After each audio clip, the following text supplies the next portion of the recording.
Zakir dostu Fəruxa dərhal telegram göndərdi ki, onun bu gün gələcəyini doğma qardaşına da söyləməsin.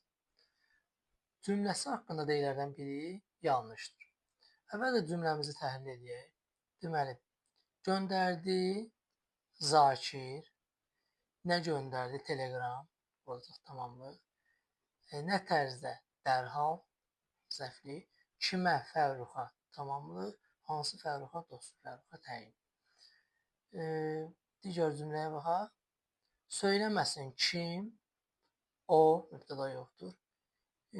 Deməli, kimə qardaşına, hansı qardaşına, doğma qardaşına, nəyi, onun bu gün gələcəyini. Tamamlıqda söz birləşməsi ifadə olunur. Baxaq, A. Həm baş, həm budaq cümlə müəyyən şəxsi cümlədir. Deməli, baş cümlə burada kiyə qədər olan, ki olan cümlədir. Aydınlaşdırma bağlayıcısı işlənib. Kidən sonraki isə budaq cümlədir. Bu doğru fikirdir. Hər ikisi müəyyən şəxsi cümlədir. B. Budaq cümlə baş cümləyə ki bağlayıcı ilə bağlanıb. Bəli, qeyd elədik.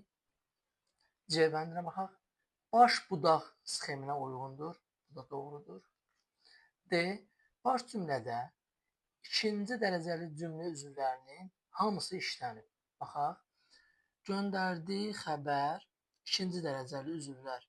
Tamamlıq varmı? Bəli, telegram, zəfli, dərhal, təyin, dostu.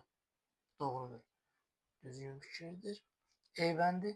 Budaq cümlədə işlənən tamamlıqların hər ikisi söz birləşməsi ifadə olunur. Budaq cümləmizə baxaq. Qardaşına tamamlıq söz birləşməsi deyil. Onun bugün gələcəyini bu söz birləşməsidir. Hər ikisi dediyinə görə E bəndi yanlışdır. Variantımız olacaq E bəndi.